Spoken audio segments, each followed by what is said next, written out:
মারিয়া মিম তিনি যে ধরনের মানে অশ্লীল ড্রেসগুলো পরে যার কারণে কিন্তু আদালত থেকে একটা লিগ্যাল নোটিশ পাঠিয়েছেন ওনার নামে মানে এই অশ্লীলতা ড্রেস পরার কারণে এই বিষয়টা আপনি কীভাবে দেখেন? অ্যাকচুয়ালি এটা আমি অশ্লীলতা বলবো না, এটা হচ্ছে যার যার ব্যক্তিগত ব্যাপার, পোশাক পরিধান করা এটা নিজস্ব ব্যাপার। কিন্তু আমরা হচ্ছে সিলেক্টিভ জায়গায় বুঝে কাপড় পরবো যে আমরা কোন প্রোগ্রামে যাচ্ছি, এটা কী ধরনের প্রোগ্রাম হতে পারে।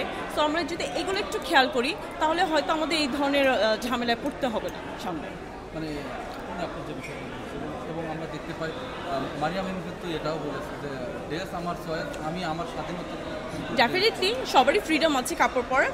আমি বলছি যে এটা যার যার ব্যক্তিগত ব্যাপার, বাট আমরা যখন কোনো প্রোগ্রামে যাচ্ছি, এটা কী প্রোগ্রামে যাচ্ছি, কোন প্রোগ্রামে যাচ্ছি, এটা এখানে কী ধরনের মানুষ থাকবে বা কারা এই জিনিসগুলো দেখবে, আমরা যদি সেটা চিন্তা করে যাই তাহলে হয়তো এই সিচুয়েশনগুলোতে পড়তে হবে না কখনো।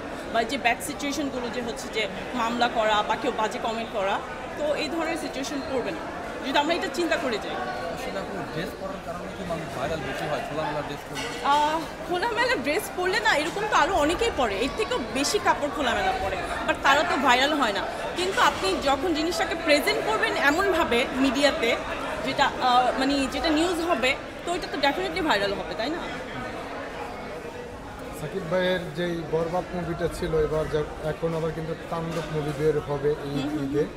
আসলে এই দুইটা মুভির মধ্যে কোনটা বেস্ট মনে হবে আপনার কাছে, ভালো লাগবে? আসলে দুইটা, একটা দেখেছি, আরেকটা মুভি দেখতে হবে, দেন দেখার পর আমি বলতে পারবো।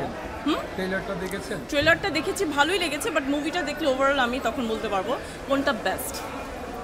আর সাকিব খান হচ্ছে এখন নিজেকে ডিফারেন্ট মানে ক্যারেক্টারে হচ্ছে রোল প্লে করছে, সো ওনাকে ডিফারেন্ট ক্যারেক্টারে ভালো লাগছে। আর ওনার যে এখন যে অ্যাক্টিংয়ের যে স্কেল, সো অনেক অনেক অনেক ভালো, অনেক হাই। সাকিব ভাইয়ের যেই কিছুদিন আগে একটা প্রোগ্রামে গিয়েছিল, সেই জায়গায় গিয়ে সাকিব ভাই কিন্তু বলেছে অ্যাওয়ার্ড প্রোগ্রামে প্রথম আলো যে অনেকে বলছে সাকিবের সময় শেষ, সে কিন্তু বলছে আমি 25 বছরে এখন আমার সময় শুরু। এটা নিয়ে আসলে আপনি কি বলবেন? আসলে আমি বলবো যে ওনার এখন টাইম শুরু, আর উনি যা করেছেন এর আগে ওগুলো শেষ, এটা হচ্ছে ওনার স্টার্টিং টাইম। আমার মনে হয় সে যতই বুড়ো হোক, বুড়ো বয়সেও সে অভিনয় করবে, সে যে কোনো ক্যারেক্টারই রোল প্লে করতে পারবে।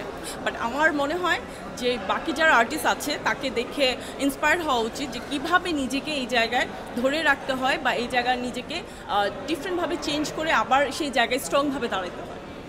আচ্ছা, আপনি কাজ করছেন আপু, মানে নিজেকে সর্বোচ্চ কোন জায়গায় দেখতে চান? আসলে কি বলবো, আমার অ্যাকচুয়ালি ওই রকম কোনো থাকে না হোপ যে আমি নিজেকে এইখানে ওখানে দেখতে চাই, বাট আমার পছন্দ লাগার জিনিসগুলো হচ্ছে খুব ছোট ছোট জিনিস। আর আমি হচ্ছে অ্যানিমেল খুব লাভ করি। আমি যদি ফিউচারে কখনো অ্যানিমেলদের জন্য যদি কিছু করতে পারি তাহলে আমি মনে করবো আমি অনেক উপরে জায়গায় আমি ওটা আমি মানে অর্জন করতে পারছি। দর্শকদের বলবো সবাই ভালো থাকবেন, সুস্থ থাকবেন। এখন যে দেশের পরিস্থিতি, ডেফিনেটলি নিজেকে সেফভাবে রাখবেন। আর হচ্ছে অ্যানিমেলদের প্রতি অবশ্যই একটু সহানুভূতি দেখাবেন, সবাই ওদেরকে ভালোবাসবেন। আমি অনেক ভালোবাসি, সো এইটাই। Thank you.